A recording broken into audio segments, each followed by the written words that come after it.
Hello everyone, मैं बीना भट्ट आप सबका स्वागत करती हूँ अपने यूट्यूब चैनल इतिहास अध्ययन में। जैसा कि आप देख रहे हैं, महीनों से वीडियो अपलोड हो रहे हैं। मैंने 9 जुलाई से वीडियो अपलोड करना शुरू किया था और लगभग 1 महीने हो गए। इस तरह से हमारे 30-35 वीडियो अपलोड हो चुके हैं। तो आप लोग ये जो वीडियो अपलोड हुए हैं, आप सभी सब्सक्राइबर व्यूअर का उसका प्यार भी मिला है और इसी तरह से आप लोग वीडियो को देखते रहिए और वीडियो पसंद आए तो उसको लाइक और कमेंट किया करिए।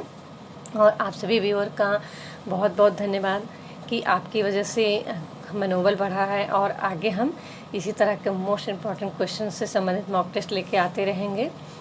और रही बात, जैसे कि ये जो भी क्वेश्चन आ रहे हैं, अभी हमारे 10 क्वेश्चन के हिसाब से मॉक टेस्ट चल रहे हैं और मैं कोशिश करूँगी कि आप लोग को कहीं से कोई निराशा ना हो।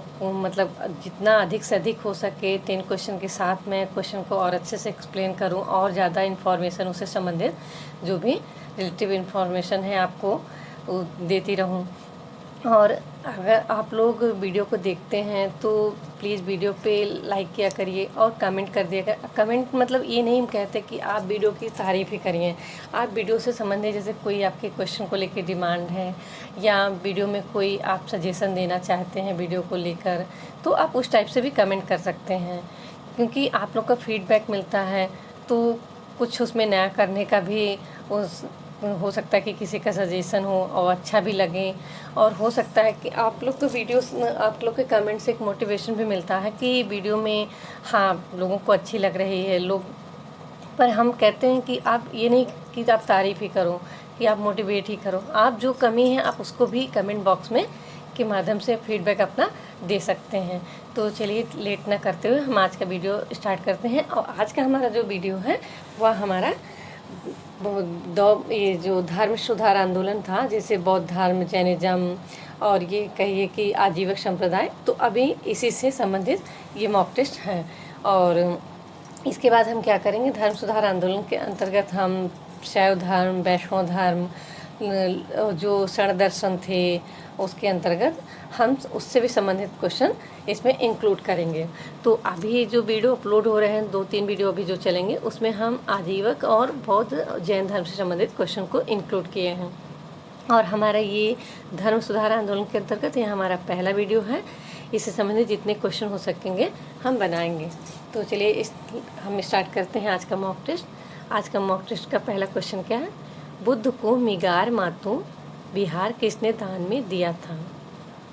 बुद्ध को मिगार मातु बिहार किसने दान में दिया था? ऑप्शन है विशाखा, अजातशत्रु, आम्रपाली। तो इसका सही उत्तर है विशाखा। अब ये विशाखा जो थी, इन्होंने बौद्ध धर्म को संरक्षिका बनी, इन्होंने बहुत सारा दान भी किया था और इन्हीं के दान से श्रावस्ती में एक बिहार के बनाया गया जिसका नाम रखा गया मिगार मातु। और ये मिगार मातु जो नाम रखा गया, ये इन्होंने अपने पिता, क्योंकि इनके पिता एक श्रेष्ठी थे ये, तो उन्हीं के नाम पर इन्होंने इसका मिगार मातु नाम दिया। और इन्हीं के दान दिए से ये कहाँ पे बना था, श्रावस्ती में मिगार मातु बिहार बनाया गया था। तो आइए हम देखते हैं इस मॉक टेस्ट का दूसरा क्वेश्चन। दूसरा क्वेश्चन है कि किस धर्म सुधारक की मृत्यु अजातशत्रु द्वारा किए गए वैशाली युद्ध में हुई थी? मखली गोशाल, पूरण कश्यप, निगंठनाथ पुत्र। अब यहाँ आप देखेंगे कि इसमें 3 ऑप्शन हैं, 3 के तीनों ही धर्म सुधारक ही हैं। तो पर यहाँ पे पूछ रहा है कि किस धर्म सुधारक की मृत्यु अजातशत्रु द्वारा किए गए वैशाली युद्ध में हुई थी? तो इसका सही उत्तर है मखली गोशाल। अब मखली गोशाल से संबंधित हम कुछ फैक्ट देख लेते हैं। जैसे कि आपके सामने क्वेश्चन आ जाए कि इनका जन्म कहाँ हुआ था, तो इनका जन्म सरावन नामक ग्राम के गोशाल में हुआ था।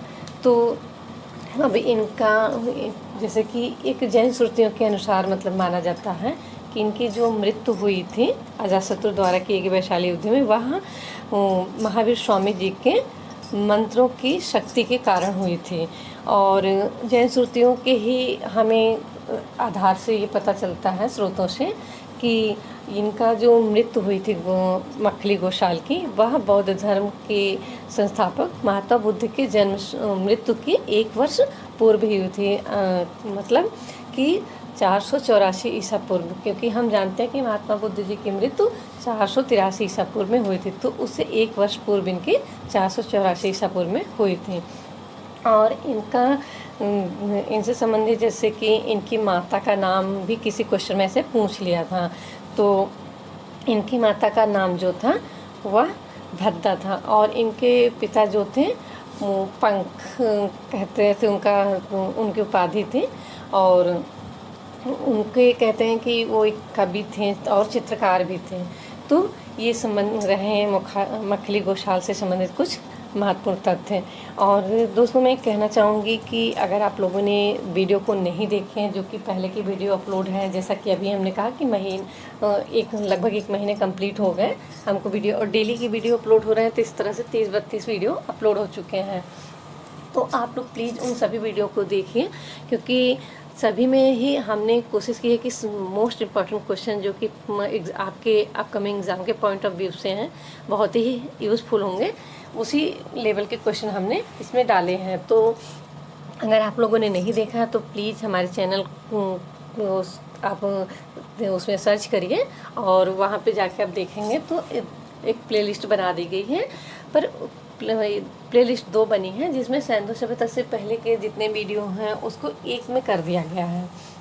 जैसे कि सबसे पहला वीडियो जो था हमारा लिटरेरी सोर्स, जो हमारे हिस्ट्री के सोर्स हैं, लिटरेरी सोर्स और आर्कियोलॉजी सोर्स पर, और फिर उसके बाद का वीडियो हमारे जो पुरातात्विक में विधियां हैं, अनुसंधान विधियां हैं, किसने कौन सी विधियां, फिर हम प्री हिस्ट्री से, फिर ताम्रपाषाण काल, तो ये सारे वीडियो एक प्लेलिस्ट में कंबाइन कर देंगे। और सैंधव सभ्यता से संबंधित कम से कम 7 वीडियो हैं, तो उसको भी एक प्लेलिस्ट में कंबाइन करें। और रहा उसके बाद हमारे वैदिक सभ्यता, तो वैदिक सभ्यता से संबंधित हमारे जो वीडियो हैं, अभी हमने प्लेलिस्ट नहीं बनाई है, 6 वीडियो अपलोड है, उसको भी हम एक प्लेलिस्ट में कर देंगे। तो आप लोगों से मेरी रिक्वेस्ट है कि प्लीज़ अगर आप लोगों ने नहीं देखे तो सभी के सभी वीडियो देखिए, जो कि आपके लिए बहुत ही यूज़फुल और हेल्पफुल होने वाले हैं। तो ये रहे हमारे इस मॉक टेस्ट के दूसरा क्वेश्चन हुआ। अब आप से मेरी रिक्वेस्ट है कि, और फिर एक रिक्वेस्ट ये है कि प्लीज़ आप ज़्यादा से ज़्यादा लोग चैनल को सब्सक्राइब करिए और वीडियो को लाइक किया करिए।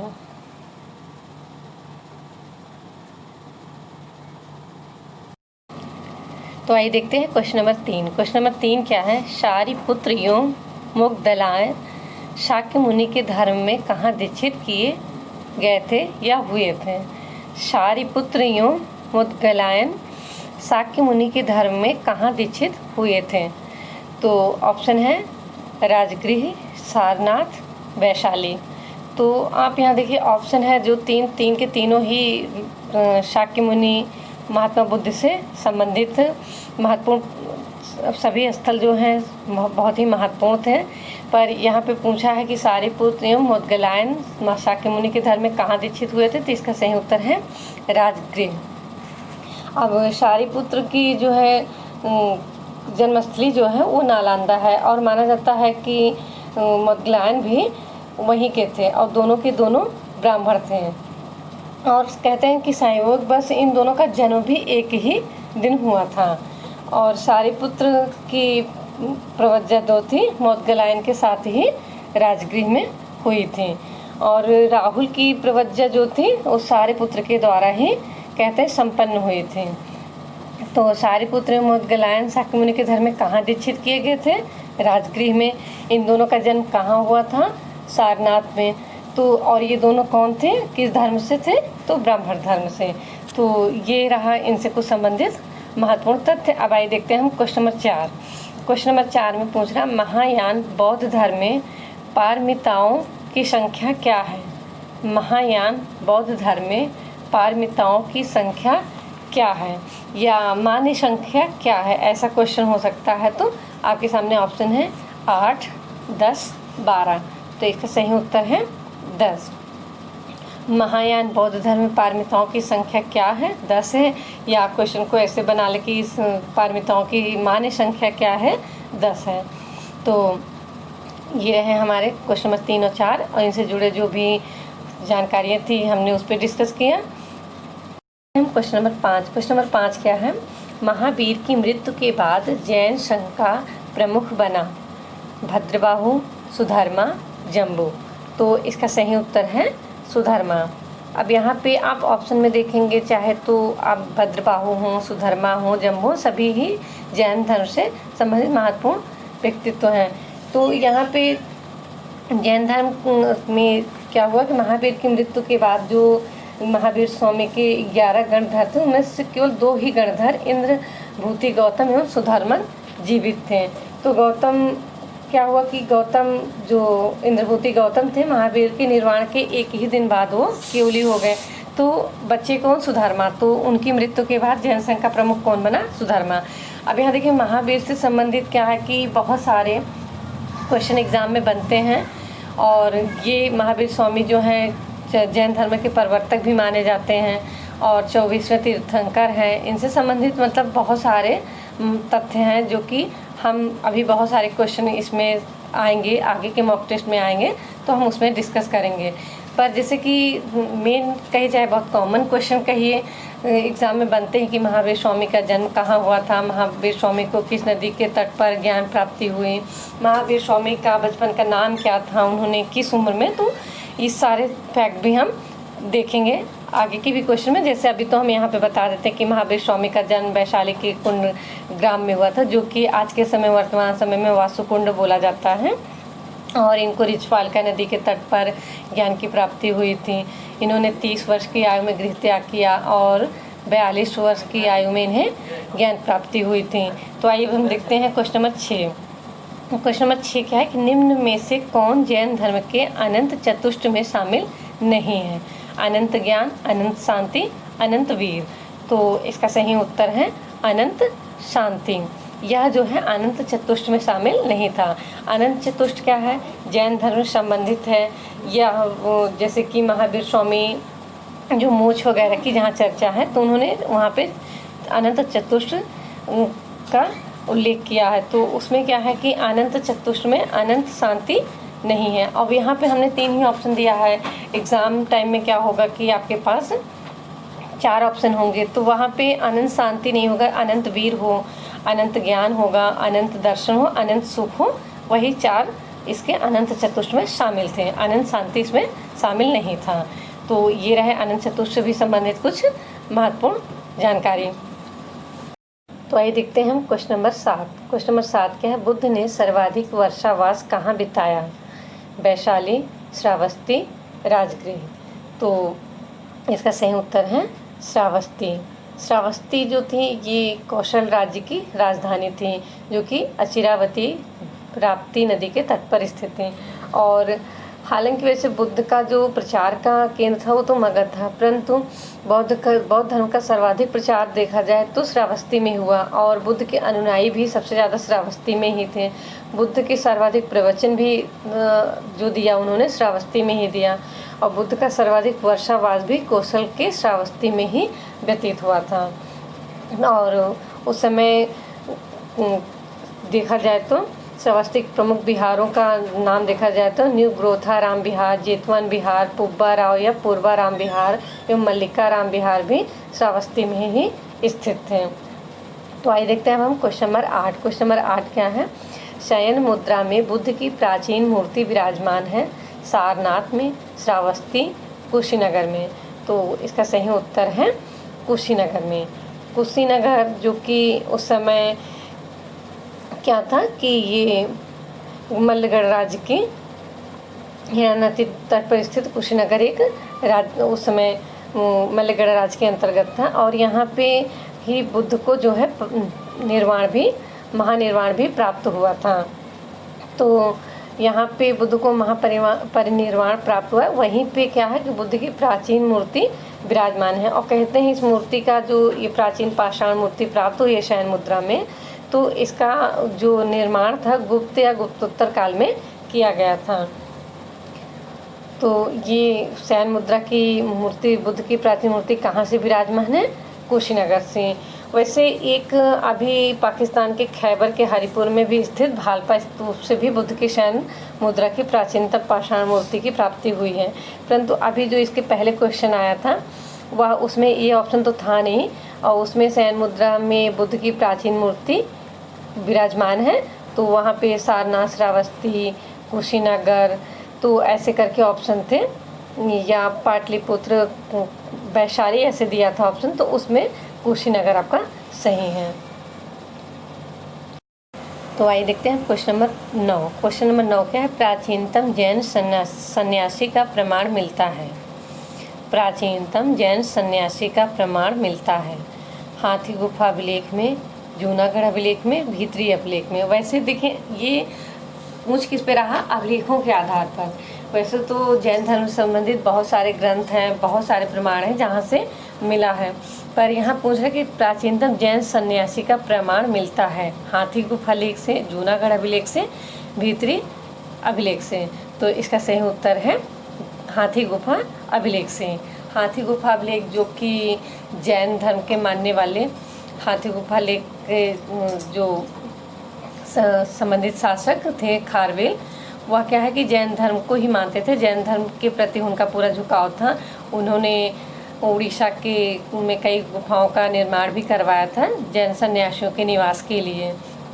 तो प्राचीनतम जैन सन्यासी का प्रमाण मिलता है अभिलेखों के आधार पर। यहाँ पूछा है हाथी गुफा अभिलेख में, जूनागढ़ अभिलेख में, भीतरी अभिलेख। तो हाथी गुफा अभिलेख में, हाथी गुफा अभिलेख किसका है? यह चेदी शासक, यहाँ महामेघ वंश कहा जाता है, दोनों नाम है उनका, कि शासक खारवेल का अभिलेख है, और वहाँ से प्राचीनतम जैन सन्यासी का प्रमाण मिलता है। अब आइए देखते हैं क्वेश्चन नंबर 10। महासंघी संप्रदाय का उदय कहाँ हुआ था? महासंघी संप्रदाय का उदय कहाँ हुआ था? वैशाली, राजगीर, पाटलिपुत्र। तो यहाँ पे देखिए वैशाली, राजगीर, पाटलिपुत्र, ये सभी आप देखेंगे कि बौद्ध ग्रंथ, बौद्ध संप्रदाय की ये जो बौद्ध संगीतियाँ हुई थी तो उससे संबंधित हैं। तीनों के तीनों ऑप्शन हैं, जैसे कि वैशाली में बौद्ध संगीति, द्वितीय बौद्ध संगीति का आयोजन हुआ था, राजगीर में प्रथम बौद्ध संगीति का आयोजन, पाटलिपुत्र में तृतीय बौद्ध संगीति का आयोजन हुआ था। तो यहाँ पे ऑप्शन देखेंगे तो तीनों का तीनों कहीं ना कहीं बौद्ध धर्म से के पुरास्थलों से संबंधित कह दीजिए, या उसके संगीति से जो आयोजित हुए थे उससे संबंधित, तीनों के तीनों संबंधित हैं। अब यहाँ पूछ क्या रहा कि महासंघी संप्रदाय का उदय कहाँ हुआ? तो इसका सही उत्तर है राजगीर में। अब राजगीर में क्या था कि द्वितीय संगीत संगीति का आयोजन किया गया था, और इस समय इस वंश का जो शासक, शिशुनाग वंश का शासक जो था कालाशोक था। और इस संप्रदाय, इस संगीत जो वैशाली में द्वितीय संगीति हुई, उसमें क्या हुआ कि संघी जो अध्यक्ष थे उसके बौद्ध संगीति के सर्वकामी थे, यह वैशाली में ही रहते थे, और कम से कम उस समय जब यह संगीति हुई तो कहते हैं कि 120 वर्ष के थे, और आनंद के परम शिष्य थे।